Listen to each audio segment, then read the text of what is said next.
Hello children, कुसुम ma'am की line class में आपका स्वागत है। प्यारे बच्चों, आज हम चौथी कक्षा के विषय परिवेश अध्ययन का पाठ 21 दूर देश से आई दीदी का रिमेनिंग पार्ट समझने वाले हैं और इसमें जितने भी क्वेश्चंस आएंगे उनके आंसर लिखना भी सीखेंगे। ये वीडियो इस लेसन की सेकंड वीडियो है। इससे पहले भी मैंने एक और वीडियो बना रखी है। अगर आपने वो नहीं देखी है तो मेरे चैनल ऑनलाइन स्टडी हब की प्लेलिस्ट में जाकर आप वो देख सकते हैं और उसमें आने वाले क्वेश्चंस के आंसर लिखना सीख सकते हैं। एक और बात, अगर आप अभी तक मेरे चैनल का हिस्सा नहीं बने हैं तो मेरे चैनल ऑनलाइन स्टडी हब को सब्सक्राइब भी कर ले, साथ में दिए बेल आइकन को जरूर प्रेस कर ले ताकि आगे से मैं और जो वीडियो बनाऊं वो आपके पास उसका नोटिफिकेशन सबसे पहले पहुंच सके। तो देखिए, शुरुआत करते हैं हम यहाँ से। चलो गांव चले, ये पेज नंबर जो है वो है 174। चलो गांव चले। हम अभी नीतू दीदी से बातें कर ही रहे थे कि माँ ने आवाज दी, बच्चों जल्दी तैयार हो जाओ, आज हम सब अपने गांव चलेंगे। मुझे अपने गांव जाना बहुत अच्छा लगता है। हम बस अड्डे पर पहुंचे। पिताजी ने टिकट खिड़की से 5 टिकट खरीदे। गांव के बस अड्डे से घर जाने के लिए हम एक तांगे पर बैठे। दीदी को तांगे की टुक टुक की आवाज बहुत अच्छी लगी। दीदी तांगे में पहली बार बैठी थी, इसलिए शुरू में थोड़ा घबरा रही थी, किंतु बाद में उन्हें अच्छा लगा। मुझे घोड़े पर बहुत दया आ रही थी। वह बेचारा इतने सारे लोगों का बोझ खींच रहा था। तो यहाँ पर देखो बच्चों, ये है तांगा, इसे तांगा बोलते हैं और घोड़े के द्वारा जो है इसे खींचा जाता है। यहाँ पर देखिए, सभी जो है वो तांगे में बैठ गए हैं और गांव जा रहे हैं। ये होती है बच्चों बैलगाड़ी, ठीक है। इस गाड़ी को जो है वो बैल खींचते हैं। आ गया समझ में? अब आगे है सोचो और लिखो। क्या तुम कभी पशु द्वारा खींची जाने वाली किसी गाड़ी में बैठे हो? यदि हाँ तो तुम्हें कैसा लगा था? तो ये बात आपको यहाँ खुद लिखना है बच्चों। अगर आप बैठे हैं तो लिखेंगे हाँ, और कैसा लगा था तो ये भी बताना है भाई मुझे अच्छा लगा था या नहीं लगा था, ठीक है। और अगर आप नहीं बैठे हैं तो आप यहाँ नहीं लिख सकते हैं। आगे, क्या तुमने कभी किसी पशु को तकलीफ में देखा है? अगर आपने किसी पशु को तकलीफ में देखा है तो यहाँ पर लिख सकते हैं हाँ, और बता सकते हैं कि किस तरह से, कब आपने उसे जो है तकलीफ में देखा है। जैसे कि आप मान लो कोई आपने बैल देखा हो और बैलगाड़ी को खींचते हुए कि वो इतना सारा बोझ लदे जा रहा था, वो काफ़ी तकलीफ में था, तो इस तरह से आप लिख सकते हैं। ऐसी हालत में तुमने उसकी किस प्रकार मदद की? तो ये भी बताना है कि आपने अगर उसकी मदद की तो किस तरह से मदद की है आपकी। यानी आप तो अभी छोटे बच्चे हो, है ना, ये भी हो सकता है आप मदद नहीं कर सकते, तो लिख सकते हैं कि मैं अभी छोटा हूँ, इस वजह से मैं मदद नहीं कर पाया, ठीक है। आगे है, यदि एक टिकट की कीमत 18 रुपए हो तो पिताजी ने 5 टिकट के लिए कितने रुपए दिए होंगे? तो बताओ बच्चों, अगर एक टिकट की कीमत 18 रुपए है तो हमें 5 टिकट की कीमत जो है यहाँ बतानी, तो क्या करेंगे इसके लिए? एक टिकट है 18 की, तो 5 के लिए 5 को हम गुणा कर देंगे 18 और 5 को, तो 18 पंचे कितने हो गए? 90। तो जो है वो 90 रुपए की जो है वो 5 टिकट पिताजी ने खरीदी। आगे है, आओ ये भी करें। अब यहाँ पर देखो बच्चों, कुछ साधन दे रखे हैं, जैसे बैलगाड़ी है, ये हवाई जहाज है, यहाँ पर ये नाव दे रखी है, और ये समुद्री जहाज हैं, ये बस है, और ये है हेलीकॉप्टर, ठीक है। यहाँ दे रखा है चित्र देखो और लिखो। कौन चले जमीन पर? जो जमीन पे चलते हैं ना उनको यहाँ पर लिखना है। कौन उड़े हवा में? जो हवा में उड़ते हैं उन्हें यहाँ लिखना है। कौन तैरे पानी में? जो पानी में तैरता है ना उनको यहाँ पर लिखना है बच्चों।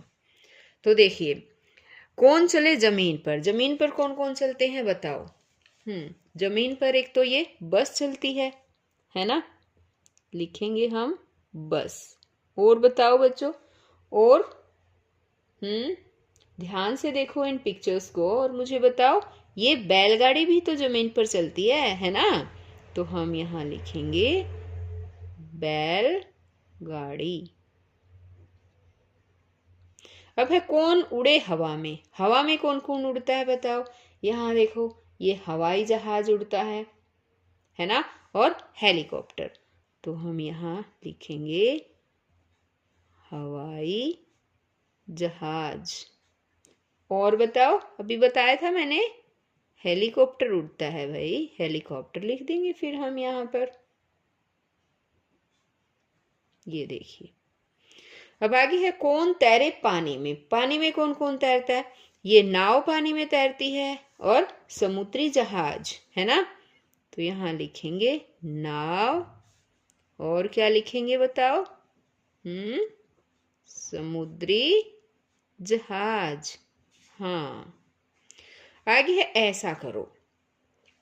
1 रुपए, 5 रुपए व 10 रुपए के सिक्के लो।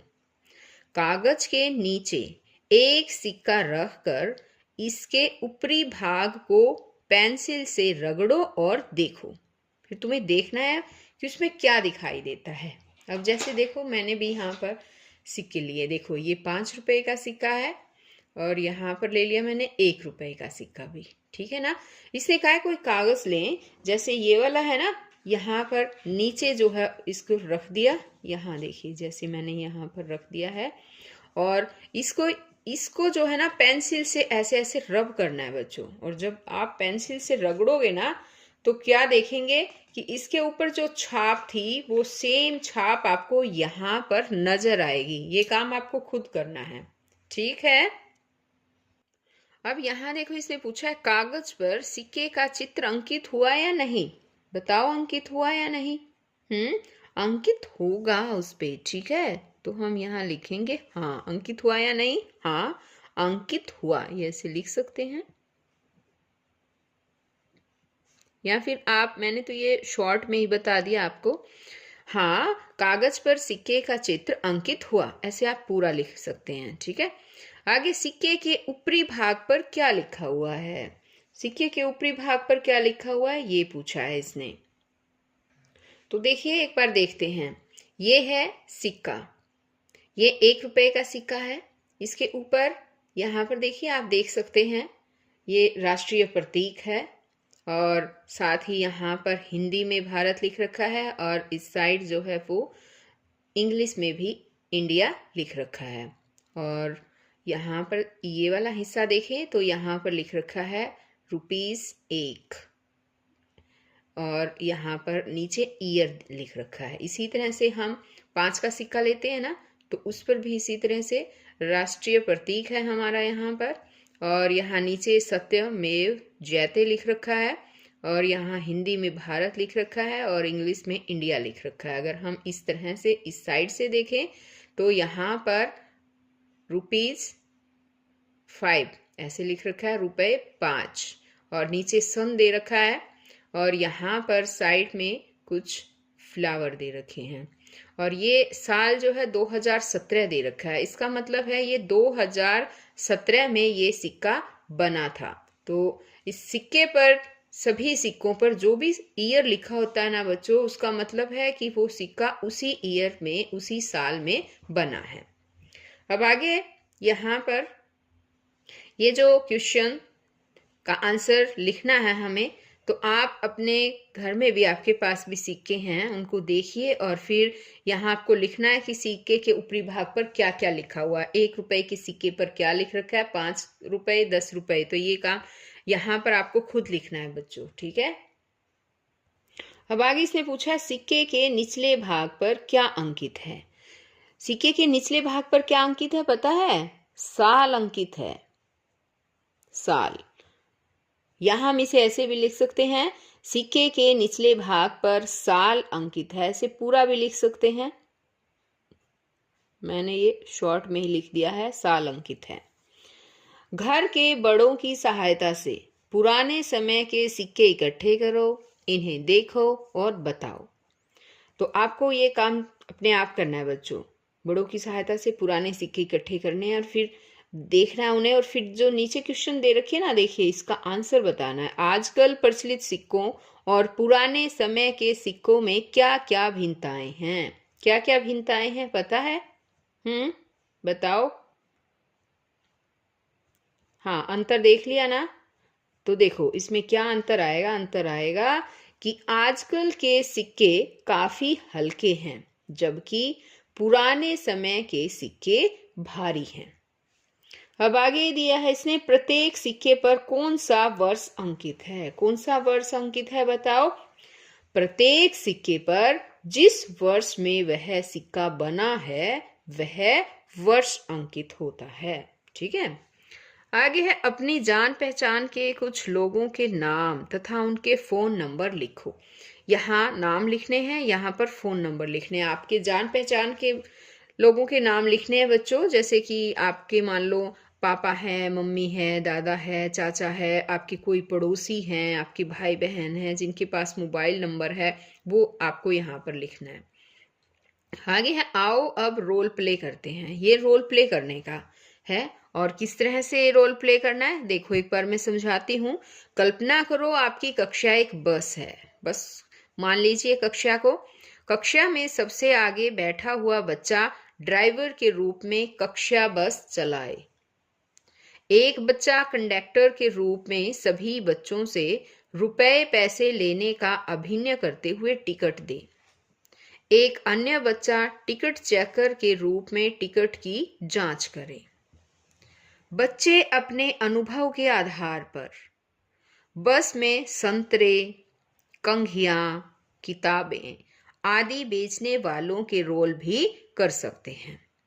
कंडक्टर बना बच्चा रास्ते के हर स्टॉप की सूचना देता रहे। तो ये अभिनय आपको खुद अपने कक्ष में अपने अध्यापक की मदद से जो है वो करना है बच्चों। तो बच्चों आज इस चैप्टर में केवल इतना ही। ये चैप्टर यहीं पर ख़त्म होता है। तो हम फिर मिलेंगे नई वीडियो में। तब तक के लिए बाय बच्चों।